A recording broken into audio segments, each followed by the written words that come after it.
Bonjour à tous. Alors, aujourd'hui, nous allons voir comment fonctionne la zone de transfert pour les enseignants, notamment si vous voulez créer un endroit ou pour que les élèves puissent vous envoyer ou déposer des travaux qu'ils auraient réalisés à domicile via Smart School ou via Word ou via n'importe quel autre programme en fonction des cours que vous avez demandé.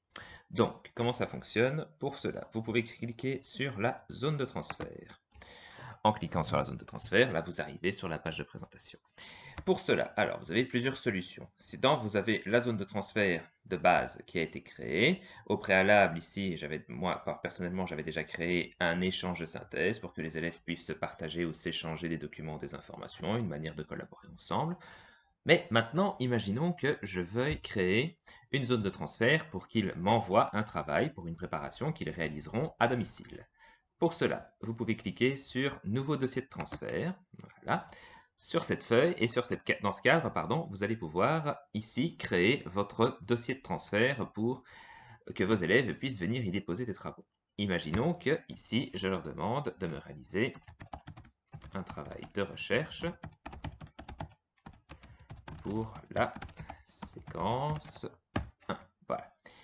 La description, vous pouvez ajouter une description à ce travail. Donc c'est par exemple ici un travail de recherche sur le bâti urbain. Voilà. Le dossier cible, vous n'avez pas besoin de le sélectionner. Ça se mettra automatiquement dans la barre de recherche ici. Alors, maintenant, la durée.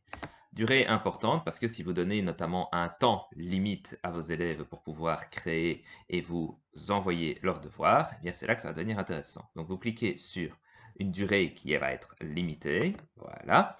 Donc imaginons que vous donnez aujourd'hui le travail, donc là la date de début, ben, vous voyez que la date de début c'est la date d'aujourd'hui, avec l'heure également, et jusque haut. Prenez votre souris, vous cliquez dans la case, et là vous allez pouvoir sélectionner, modifier la date limite à laquelle vos élèves vont pouvoir vous rendre le travail. Imaginons ici que je leur laisse jusqu'au 31 et vous allez pouvoir également modifier l'heure. Si vous voulez leur laisser toute la journée du 31 en plus ou une partie du temps après les cours, vous avez deux petits curseurs ici qui vous permettent de modifier l'heure et les heures et les minutes.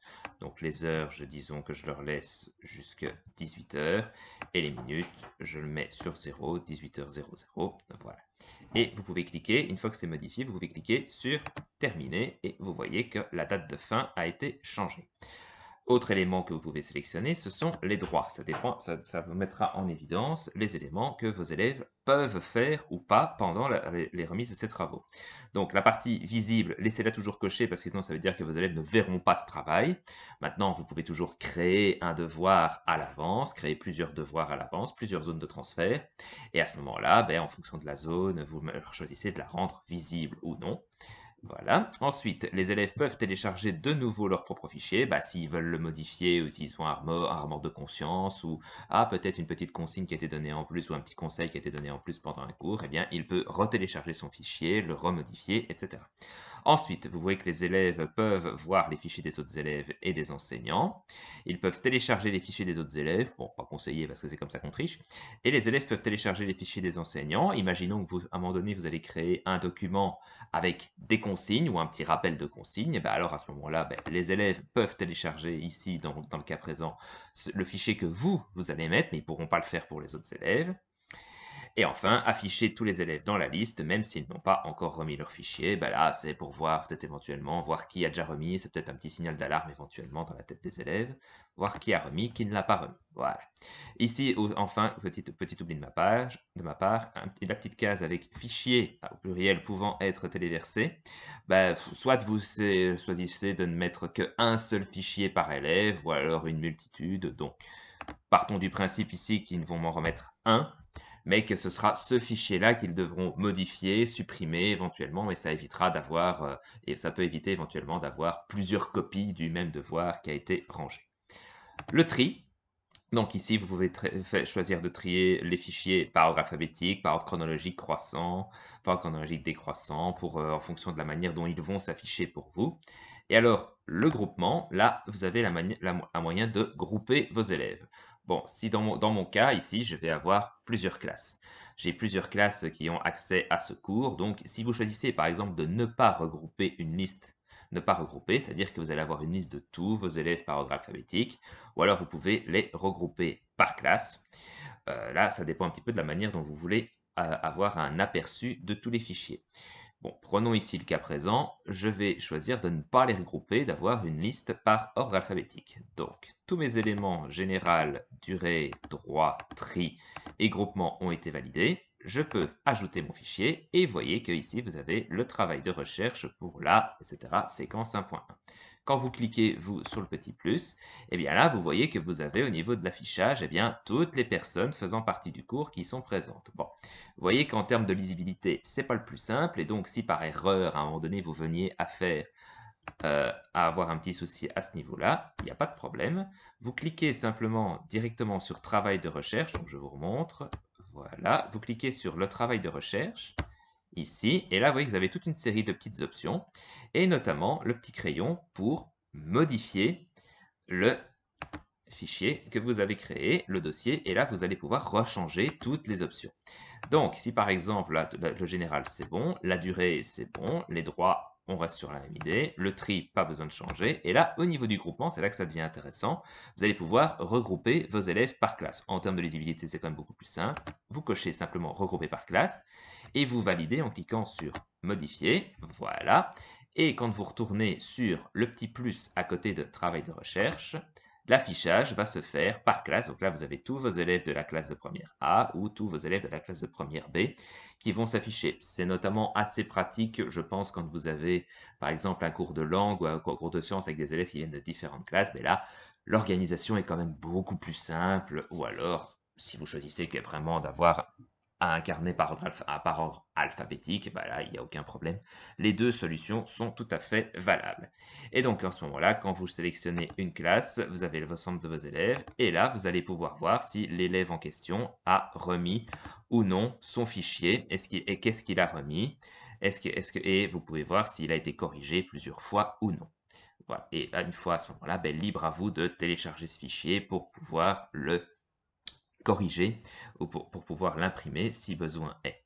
Petite subtilité, il se peut tout à fait qu'un élève ait téléchargé un fichier. Je vais vous montrer ici notamment comment est-ce qu'on fait. Donc là, vous avez votre dossier. Vous allez pouvoir sélectionner des fichiers. Hop, voilà. Donc là, par exemple, imaginons que vous donniez une feuille de consigne. Vous cliquez sur Parcourir. Vous avez cette fenêtre qui s'ouvre. Et là, vous allez pouvoir déposer un fichier. Pour cela, vous cliquez sur Sélectionner des fichiers. Vous avez une page qui s'ouvre. Et imaginons que vous allez leur donner un travail, par exemple, sur un sujet. Hop, voilà. Vous ouvrez. Vous voyez que le fichier apparaît ici. Vous cliquez sur téléverser les fichiers sélectionnés. Voilà, le fichier s'envoie sur Smart School et il apparaît. Vous mettez la description, ce sont les consignes pour le travail. Voilà, comme ça c'est une petite description du fichier et vous pouvez cliquer sur remettre. Et l'intérêt, vous voyez ici, c'est que quand vous cliquez quand vous avez votre nom qui apparaît ou le nom d'un de vos élèves, là il n'y a rien. Par contre, ici, vous avez le fichier de la personne, c'est-à-dire vous-même, qui apparaît. Et là, vous avez accès à ce fichier. Si vous cliquez dessus, il va s'afficher dans une nouvelle fenêtre. Voilà, vous pouvez fermer. Vous avez donc sa description, les consignes pour le travail, et là, vous avez la possibilité de le corriger. Si vous cliquez sur corriger, bien là, vous allez pouvoir ajouter l'un ou l'autre commentaire par rapport au fichier que vous avez créé. Et une fois que vous aurez fini de taper le correctif, voilà, vous pouvez cliquer sur envoyer. Et ça va envoyer la correction à votre élève en ligne. Il y a plusieurs actions évidemment que vous pouvez faire. C'est afficher dans le navigateur, le corriger comme je disais, le télécharger, voire même le supprimer. Si par exemple vous ne voulez créer qu'une seule zone de transfert pour que vos élèves viennent déposer des travaux, ben, c'est quand même ça peut être intéressant de supprimer au fur et à mesure le ou les devoirs qui ont été faits en ayant fait évidemment une sauvegarde en le téléchargeant au préalable. Mais si vous voulez une seule zone de transfert, vous cliquez sur supprimer. Êtes-vous sûr de vouloir supprimer ce fichier? Supprimer et le fichier est effacé de Smart School. Voilà. C'est un tuto un petit peu plus long, mais il peut être utile, notamment si vous voulez à un moment donné créer ce principe et mettre en place ce principe avec vos classes pour que